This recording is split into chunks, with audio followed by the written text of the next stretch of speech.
नमस्कार, मैं हूं शीनम शर्मा। क्या कुलदीप सेंगर फिर से जेल जाएंगे? उन्नाव रेप कांड में पूर्व विधायक कुलदीप सिंह सेंगर को दिल्ली हाई कोर्ट से जो राहत मिली है वो लगता नहीं है कि ज्यादा दिन तक टिकने वाली है, क्योंकि कहा यह जा रहा है कि सजा निलंबन आदेश कानून के खिलाफ अब सीबीआई पहुंच गई है सुप्रीम कोर्ट। कुलदीप सेंगर की जमानत के खिलाफ सुप्रीम कोर्ट सीबीआई पहुंची और हाई कोर्ट के फैसले की खामियां गिनवाई गई। कुलदीप सेंगर की रिहाई को लेकर अलग अलग जगह पर प्रदर्शन हो रहे हैं, सोशल मीडिया पर भी मुहिम चलाई जा रही है। इन सबके बीच दुष्कर्म के दोषी कुलदीप सेंगर की रिहाई का ये मामला अब सुप्रीम कोर्ट पहुंच गया है। जांच एजेंसी सीबीआई ने हाईकोर्ट के फैसले को चुनौती दे दी है और शीर्ष अदालत में हाईकोर्ट के फैसले की खामियां गिनवाई गई। कुलदीप को ट्रायल कोर्ट ने आजीवन कारावास की सजा सुनाई थी, जबकि हाईकोर्ट ने सजा को अब सस्पेंड कर दिया है। अब सीबीआई ने पॉक्सो कानून की मंशा को नजरअंदाज करने का तर्क दिया है और यह भी कहा है कि सत्ताधारी विधायक का प्रभाव ज्यादा है, इससे पीड़िता की सुरक्षा पर गंभीर खतरा पैदा हो सकता है।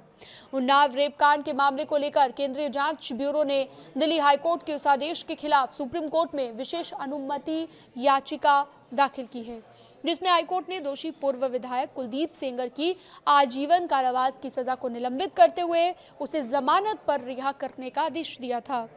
अब देखिए, सूत्र ये भी बता रहे हैं कि ये जो याचिका दाखिल की गई है, इसमें हाईकोर्ट के फैसले को कानून के विरोधी बताया गया, यानी कि कानून के विपरीत बताया गया है। इसमें बहुत सारी त्रुटियां हैं, खामियां हैं, ये भी याचिका में जिक्र हुआ है। पीड़िता की सुरक्षा के लिए ये गंभीर खतरा बताया गया।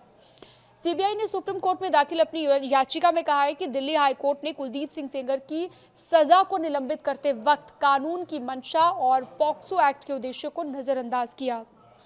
जानकारी ये भी मिली कि हाईकोर्ट ये समझने में विफल रहा कि एक मौजूदा विधायक होने के नाते सेंगर सार्वजनिक विश्वास और सत्ता के पद पर था, जिससे उसकी जिम्मेदारी और ज्यादा बढ़ जाती है।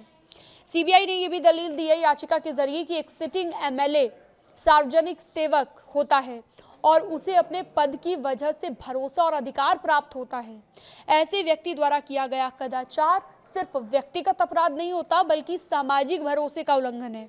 एजेंसी ने यह भी कहा कि हाईकोर्ट को पॉक्सो एक्ट की व्याख्या करते हुए उद्देश्यपरक नजरिया अपनाना चाहिए था, जो कि नहीं अपनाया गया, और कानून की मूल भावना को आगे बढ़ाता हुआ रवैया अपनाना चाहिए था।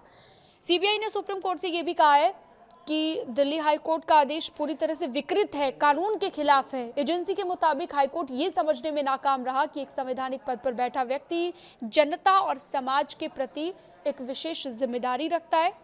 सिटिंग एमएलए के पास मतदाताओं पर भी प्रभाव होता है। ये तमाम बातें उन्होंने कही गई हैं याचिका के जरिए। अब देखना होगा कि इस पर सुप्रीम कोर्ट का क्या रुख रहता है, क्योंकि मामला पहुंच गया है अब सुप्रीम कोर्ट। इस खबर से जुड़ी हुई अन्य जानकारियों के लिए आप हमारे साथ बने रह सकते हैं। न्यूज़ 18 के डिजिटल प्लेटफॉर्म को आप सब्सक्राइब भी कर सकते हैं।